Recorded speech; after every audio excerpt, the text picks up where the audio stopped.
சிறகடிக்கும் ஆசை. இவர் முத்து நேற்று கொண்டாந்து ஒரு எலுமிச்சம்பழத்தை மந்திரிச்ச எலுமிச்சம்பழம்னு வச்சுட்டாரா. வச்சுட்டு எப்படி வாய் கோணிக்கோன்னு சொல்கிறாரு. இப்படி வாய்க்கோணிக்கோன்ட்டு அவர் செய்து செய்து காமிச்சதுலேருந்து இவனுக்கு ரொம்ப பயமாயிடுது. மனோஜ் நைட்டு ஃபுல்லாக தூங்கலை. அவனுக்கு வாய் கோணிக்கிற மாதிரியே இருக்குது. ரோகிணியை எழுப்பி எழுப்பி சொல்கிறான், என் வாய் கோணிக்கிச்சா பாரு ரோகிணி போடுறப்பா. ரோகிணி ரொம்ப கத்துறா, நாளைக்கு நான் ஒரு கிளையண்ட்டை பார்க்கணும், நான் தான் சொல்கிறேனே இதெல்லாம் சும்மா ஒன்றுமே கிடையாது, நீங்கள் தூங்குங்க அப்படின்ற. அவன் தூங்கவே இல்லை. இவன் என்ன பண்ணுறான், திரும்ப இவங்க அம்மா கிட்ட வரா. அவங்க அம்மாவும் தூங்கவே இல்லை. வாய் கோணிக்குச்சான்ட்டு 2 பேரும் ஒருத்தர் கேட்டுக்கிறாங்க. அதுக்கப்புறமா இந்த சாமியார் நம்ம பார்வதிக்கு தான் எல்லாமே தெரியும் அப்படின்ட்டு அந்த ராத்திரி நேரத்தில் பார்வதியை எழுப்பி எல்லாத்தையும் சொல்கிறாங்க.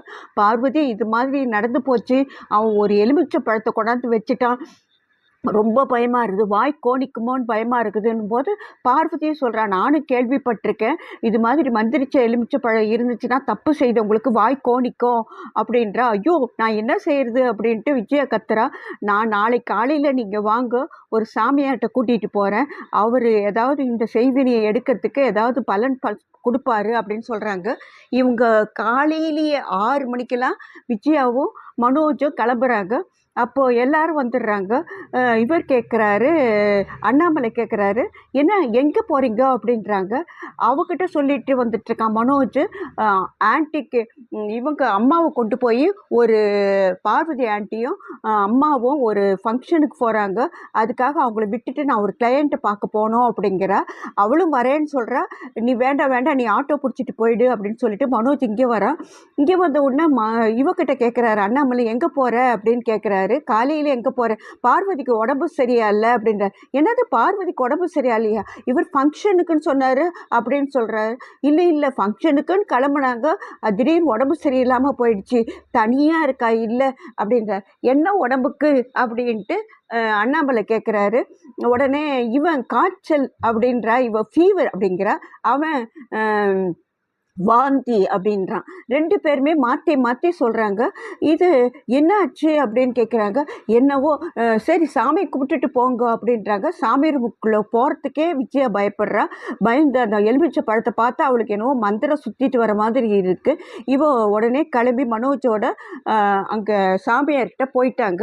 இப்போ முத்து சொல்கிறான், என்னங்க பாவம் பார்வதி ஆண்டி அப்படின்ட்டு இவ சொல்கிறா. பீனா சொல்லும்போது முத்து சொல்கிறான், அதெல்லாம் ஒன்றும் கிடையாது, இவங்க ரொம்ப பயந்துட்டுருக்குறாங்க. பார்வதி அத்தைகிட்ட போய் ஏதோ இவங்க யோசனை கேட்கறதுக்கு தான் போகிறாங்க அப்படின்னு சொல்கிறா. என்னங்க இது இப்படி பண்ணுற, இப்படி ஆயிடுச்சு அப்படின்னு சொல்கிறா. நீ பேசாமல் இரு, அவங்கள நம்ம கண்டுபிடிச்சிடலாம் அப்படின்னு முத்து சொல்லிட்டு இருக்கிறான். இவங்க 2 பேரும் சாமியார்கிட்ட போகிறாங்க. சாமியார்கிட்ட நிறைய கூட்டமாக தான் இருக்குது. சாமியார்கிட்ட போய் இவங்க உட்கார்ந்த உடனே இவங்க சொல்கிறாங்க, இது மாதிரி ஒரு மந்திரிச்ச பழத்தால் எங்களுக்கு ஒரு பயமாக இருக்குது, மந்திரிச்ச பழம் வீட்டில் வந்துச்சுன்னா நீங்கள் ஏதோ தப்பு செய்துட்ருக்கீங்க, என்ன தப்பு செய்தீங்க சொல்லுங்க அப்படின்றாங்க. இவங்க சொல்கிறதுக்கு தயக்கமாக இருக்குது. அப்போது பார்வதி சொல்கிறா, சொல்லுங்க அப்படின்றா. என்னுடைய பெரிய பையன் இவன் என்னுடைய பையன் மனோஜ், இவன் ஒரு தப்பு பண்ணிட்டான், அந்த பண பிரச்சனைக்காக இன்னொரு பையனுடைய பொண்டாட்டி நகையை எடுத்து இவனுக்கு கொடுத்துட்டு அப்படின்றான். நீங்கள் பெரிய தப்பு தான் பண்ணிகிட்ருக்கீங்க, நிச்சயமாக வாய் கோணிக்கும் அப்படின்ட்டு அந்த சாமியார் சொல்கிறாரு. உடனே இவங்க ரொம்ப பயந்துடுறாங்க. அதுக்கு நான் எதிர்வினையாக இன்னொரு எலுமிச்சம்பழம் தரேன்ட்டு அவர் இன்னொரு எலுமிச்சம்பழத்தை எடுத்து மந்திரிச்சு இவங்கக்கிட்ட கொடுக்குறாங்க. இதை நீங்கள் எதிர்பக்கமாக வைங்க, அந்த எலுமிச்சை பழத்துக்கு எதிர்பக்கமாக வைங்க அப்படின்ற. அதுக்குள்ளே மனோஜ் சொல்கிறான், சாமி அவருடைய பவர் இதை விட ஜாஸ்தியாக இருந்துச்சுன்னா அப்படின்றான். அப்படிலாம் இருக்காது, உங்களுக்கு அப்படி ஜாஸ்தியாக இருந்துச்சுன்னா எந்த சாமியாருடைய பவர் ஜாஸ்தியாக இருக்குதோ அந்த சாமியாருடைய எலுமிச்சை பழம் கருகி போயிடும் அப்படின்னு சொல்கிறாரு. என்னுடையது ஜாஸ்தியாக இருந்துச்சுன்னா அந்த பழம் கருகி போயிடும், அந்த பழத்துடைய பவர் ஜாஸ்தியாக இருந்துச்சுன்னா இந்த பழம் கருகி போயிடும், நேரம் இருக்குது, நீங்கள் கொண்டு போய் வேயுங்க, எல்லாம் நல்லத்துக்கு தான் நடக்கும் அப்படின்றாரு. இவங்க பணம் ஒருத்தருக்கு நிறைய கொடுத்துட்டு வீட்டுக்கு வராங்க. விஜயாவுக்கும் மனோஜுக்கும் உள்ளே போகிறதுக்கே பயமாக இருக்குது, சாமி ரூமுக்குள்ளே போகிறதுக்கே பயமாக இருக்குது. விஜயா போய் அவன் கீழே ஒரு இது போட்டு கச்சு வச்சு எலுமிச்சை பழம் வச்சான். எலுமிச்சை பழம் எப்படி நிற்கும், அது அது அவ வச்சுட்டு தொடர்ந்து ஓடியாரா, அது எலுமிச்சை பழம் உருண்டு விழுந்துடுச்சு. உருண்டு விழுந்த உடனே ஐயோ எலுமிச்சைப்பழம் விருண்டு விழுந்துடுச்சு அப்படின்ட்டு இவன் மனோஜ் கத்துன உடனே டேய் போ அம்மா போய் இன்னொரு தடவை வைங்க, ஏய் நான் ஒரு தடவை போய் வச்சுட்டேன் நீ இப்போ போ அப்படின்ட்டு அவனை பிடிச்சி தள்ளுறா. அம்மா அம்மா அம்மான்ட்டு போய் அவன் எலுமிச்சைப்பழத்தை எடுக்கிறான். இப்போது இது இன்னைக்கு நாளைக்கு அவருக்கு தெரிஞ்சிடுதுன்னு நினைக்கிறேன்.